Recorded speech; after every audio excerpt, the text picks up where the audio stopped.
Amy Adams, one of Hollywood's most versatile actresses, shocked fans with a raw confession about her experience turning 40. But the story doesn't stop there. Behind her glamorous red carpet appearances and award-winning performances lies a tale of unexpected struggles on set, especially during the intense filming of American Hustle, where the pressure was so severe it brought her to tears. From breakdowns during pivotal scenes to a shocking pay disparity that left her frustrated, Amy's journey was filled with untold battles. But it's what happened during the filming of Night Bitch, her latest dark role, that truly pushed her limits. What really drove Amy Adams to such an emotional brink? Amy Adams's story begins in a small town in Italy, a place that could have been straight out of a movie.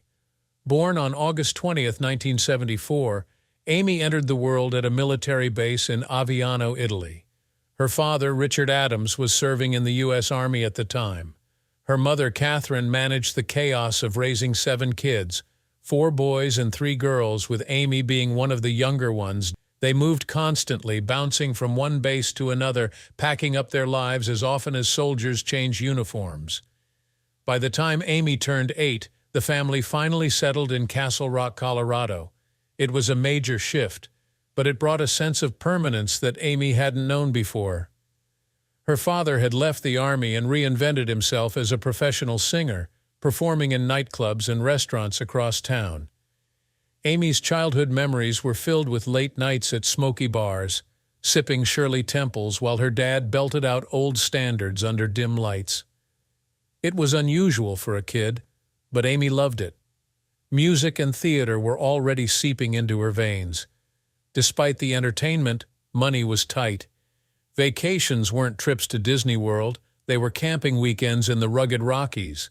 The family would sit around campfires sharing ghost stories and performing skits written by her father, and sometimes by her mother.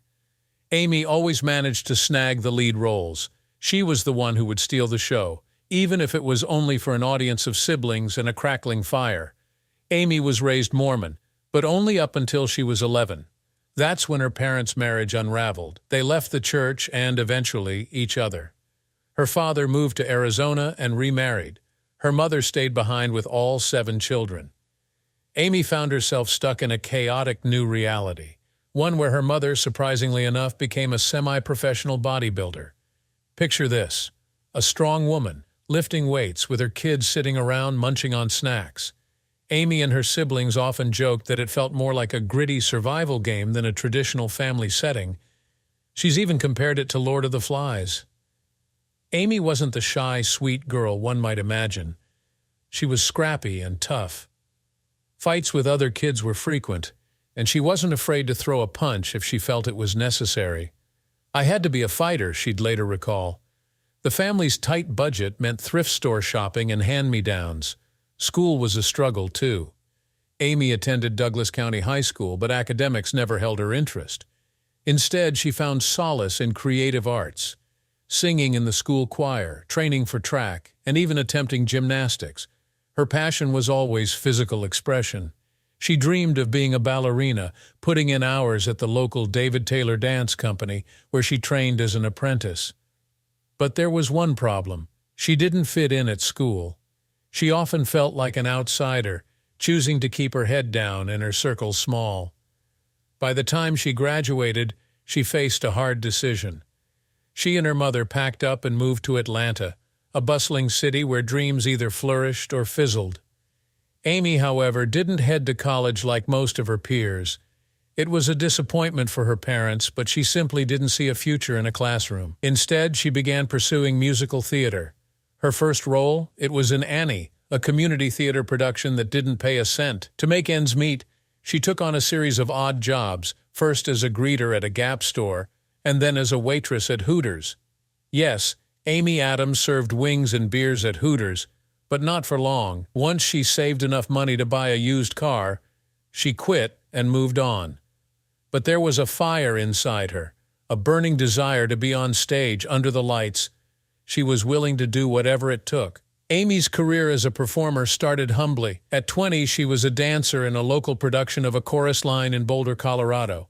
It wasn't glamorous, The job involved waiting tables in between performances. It was exhausting, but Amy loved being on stage. She could feel the pull of the spotlight and the thrill of a live audience. However, her experience wasn't without setbacks. A fellow dancer she trusted made up lies about her to the director, leading to a series of uncomfortable lectures about unprofessional behavior. Amy never got the full story of what was said about her, but the damage was done. She lost the job. Determined, she found work at other dinner theaters around Denver, performing at Heritage Square Music Hall and the Country Dinner Playhouse. This wasn't Broadway, but it was still a place to sing, dance, and dream. One night, while performing in Anything Goes at the Playhouse, she caught the attention of Michael Brindisi, the president of the Minneapolis-based Chanhassen Dinner Theater. Impressed by her talent, Brindisi offered her a job in Minnesota. It was an unexpected opportunity, but Amy accepted and moved to Chanhassen. For the next 3 years, Amy performed regularly at Chanhassen. She enjoyed the steady paycheck and the reliable routine, rare luxuries in the performing arts. However, the work was grueling. The shows were back-to-back, and Amy's body paid the price. She suffered from bursitis in her knees, pulled muscles, and other injuries. Her body was wearing out, but her love for performance kept her pushing forward. While at Chanhassen, Amy landed her first film role in a low-budget black-and-white satire called The Chromium Hook. It wasn't Hollywood, but it was a start. Soon after, while recovering from a pulled muscle, she attended an audition for a new Hollywood film, Drop Dead Gorgeous, a satire on beauty pageants. The production was filming in Minnesota, making it possible for her to juggle both acting and her stage commitments. Amy won the part of a promiscuous cheerleader, a character so unlike herself that she felt nervous about how she'd be perceived. But there was one silver lining. Her co-star, Kirstie Alley, encouraged her to pursue a career in film. With Kirstie's words echoing in her ears, Amy made a bold move in January. She left Chanhassen and drove to Los Angeles with dreams of making it big. But Hollywood wasn't what she expected. It was harsh, competitive, and often cruel. Auditions were brutal, and Amy was frequently typecast as the bitchy girl. Yet she pushed on, undeterred. Within a week of arriving, she scored her first major role in a TV series, a spin-off of Cruel Intentions. Amy was set to play the lead, a manipulative and scheming character. However, after multiple script revisions, production shutdowns, and a controversial scene involving a horse, the series was abruptly canceled. The 3 filmed episodes were later released as a direct-to-video film, but Amy's dreams of a big break remained distant. For the next couple of years, Amy took on a series of odd TV roles. She appeared in That 70s Show, Charmed, Buffy the Vampire Slayer, Smallville, and The West Wing. None of these roles brought her closer to stardom, but they kept her working. Her next film roles were small parts in indie features like The Slaughter Rule, Pumpkin, and Serving Sarah. But it wasn't until Steven Spielberg's Catch Me If You Can that Amy thought she might finally be on the verge of a breakthrough. She played Brenda Strong, a naive nurse who falls for Leonardo DiCaprio's character. Spielberg praised her performance, and critics called her a warm presence. But surprisingly, the film didn't lead to more work. Amy was unemployed for a year afterward, and frustration began to creep in. Amy enrolled in acting classes, determined to improve her craft. She knew she needed to grow. When she finally landed a role in the CBS drama Dr. Vegas, it seemed like her luck might be changing. But then, she was dropped from the show after only a few episodes. It was another setback, and Amy felt her dreams slipping away. Yet, she didn't quit. At 30, she found herself on the set of a tiny indie film called Junebug. It was a low-budget production, and Amy's role was that of Ashley Johnston, a talkative, naive, pregnant woman in North Carolina. Director Phil Morrison saw something special in Amy's portrayal, noting that she never questioned Ashley's good nature. For Amy, the experience was transformative. She even dyed her hair red for the role, a change she decided to keep. The film premiered at the Sundance Film Festival, and Amy won a special jury prize for her performance. Critics praised her heartfelt acting, with some calling it one of the most delicately funny and heartbreaking performances they'd ever seen. Suddenly, Hollywood took notice.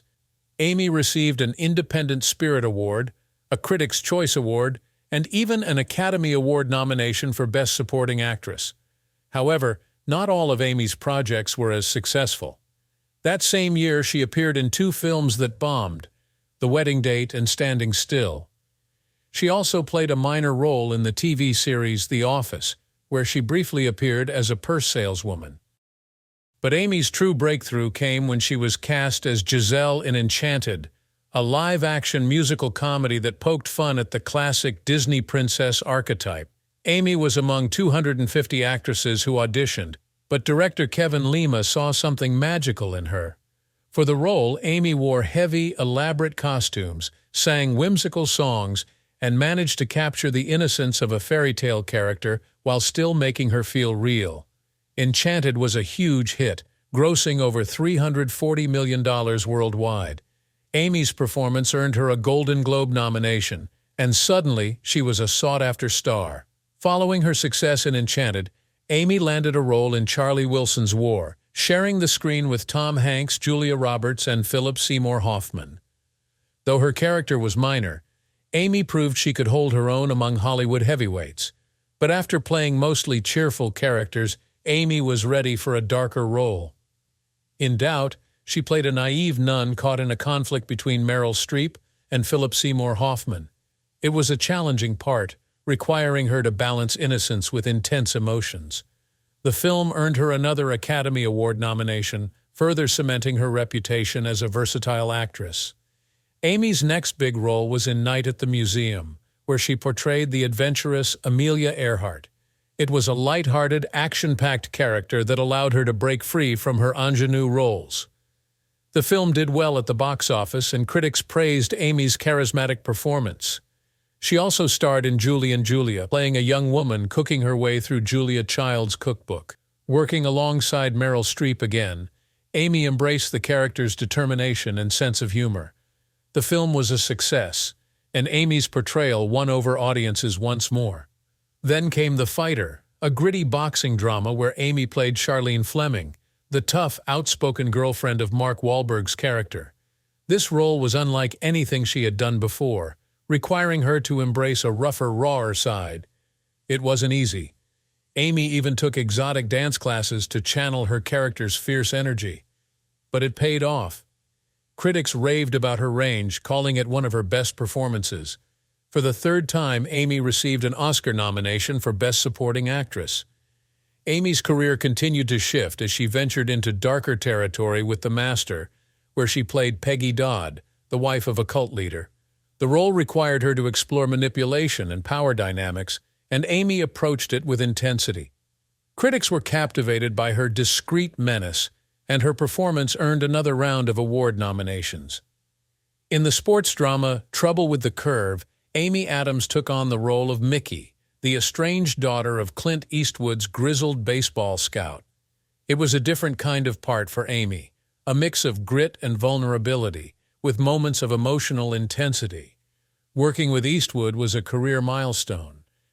Amy found him to be warm, generous, and encouraging, but she had to train hard for the role. A baseball coach taught her how to catch, pitch, and swing convincingly. She kept pushing forward, diving into darker territory next. In the adaptation of Jack Kerouac's On the Road, Amy played a drug addict in a brief but intense role. It was gritty, raw, and miles away from her princess persona in Enchanted. But Amy wasn't done with big transformations yet. It was gritty, raw, and miles away from her princess persona in Enchanted. But Amy wasn't done with big transformations yet. In Zack Snyder's Man of Steel, Amy finally snagged the iconic role of Lois Lane after losing it in 2 previous Superman films. This wasn't the damsel in distress version of Lois Lane. Amy's portrayal was a mix of toughness and compassion. The movie was a massive box office success, grossing over $660 million. But not everyone was a fan. Some critics felt that the chemistry between Amy and Henry Cavill, Superman, was lacking, and that Lois's character was underdeveloped.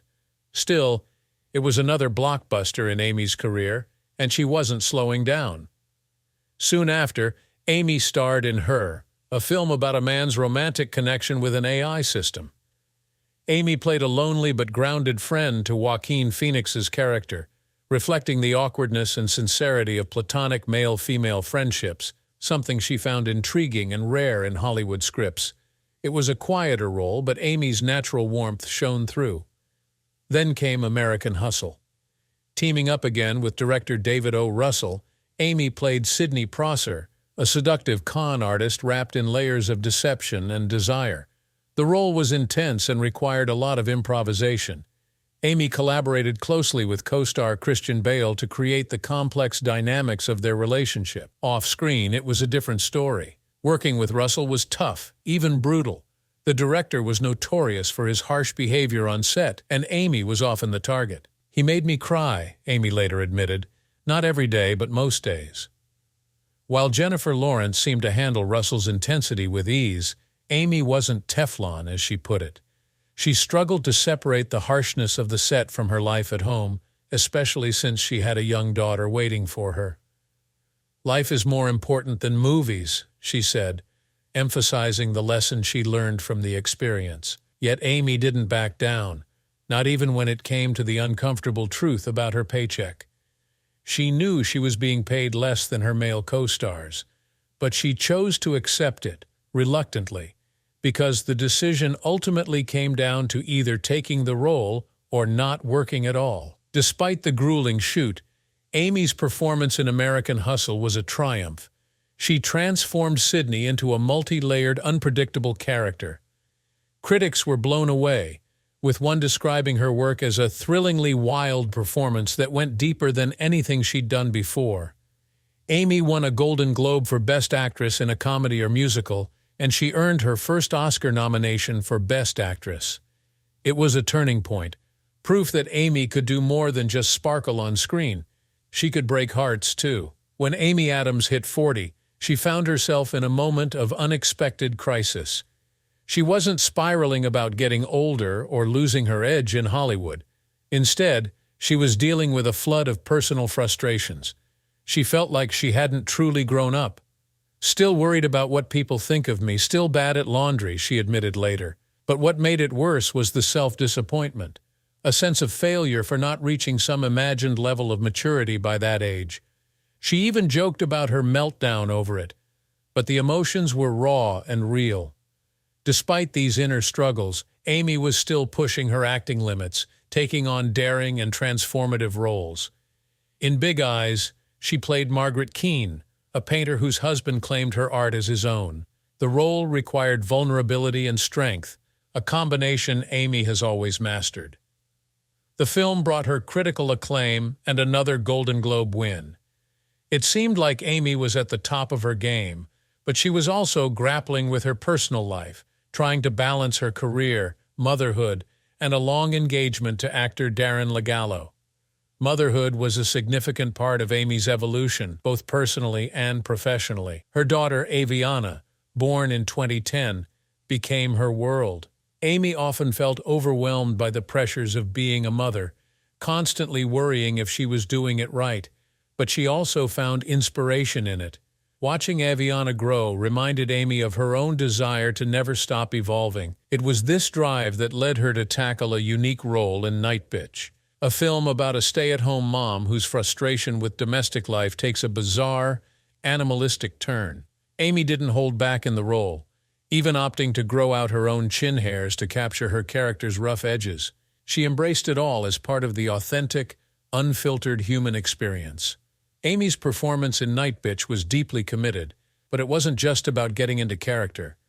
It was about digging into the raw, untamed side of motherhood. The film's theme of transformation resonated with Amy, who was herself navigating the shifts of turning 50 while still feeling vibrant and centered. At the film's premiere, she described how playing a mom who went off the rails felt oddly liberating. Her character's journey, from containment to chaos, mirrored Amy's own desire to explore more honest narratives about women's experiences. At 50, Amy's energy hadn't dimmed. She was on the red carpet at the Toronto International Film Festival, feeling wonderful and grateful about reaching this milestone. The role of a mother transforming into a dog might sound surreal, But for Amy, it was an exploration of unspoken realities that many women face. Her dedication even freaked out her canine co-stars, who started lunging at her during scenes, a testament to how convincingly she embodied her wild character. Amy's commitment to gritty roles hasn't meant leaving behind her glamorous past. She still enjoys stepping into lavish characters like Sidney Prosser from American Hustle, but she's clear about where her heart lies. I'm naturally more of an earthy person. Amy has embraced a rawness that aligns with her personal growth, reflecting her journey as both an actress and a woman. If you enjoyed this deep dive into Amy's journey, make sure to like, subscribe, and comment below. And don't forget to turn on notifications so you don't miss more untold stories of your favorite stars.